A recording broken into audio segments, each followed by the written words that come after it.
కేటీఆర్ గారు మహిళల మీద గౌరవంతో అనుకోకుండా మహిళలకు కష్టమవుతుందని, మహిళలకు బస్సులు తక్కువ ఉన్నాయి, మహిళా సోదరిని మనలకు బస్సులు పెంచాలి అనుకునే ఉద్దేశంగా మాట్లాడుతుంటే ఫ్లోలో అనుకోకుండా ఒక మాట చెప్పి అంతే ఉందాగా వెంటనే తెలంగాణ అక్క చెల్లెలు బాధపడితే క్షమాపణలు కోరిండు.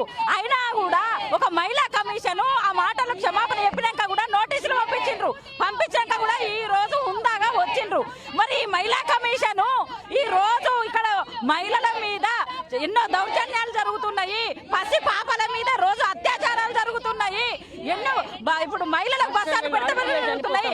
మొన్న మహిళా జర్నలిస్టుల మీద ముఖ్యమంత్రి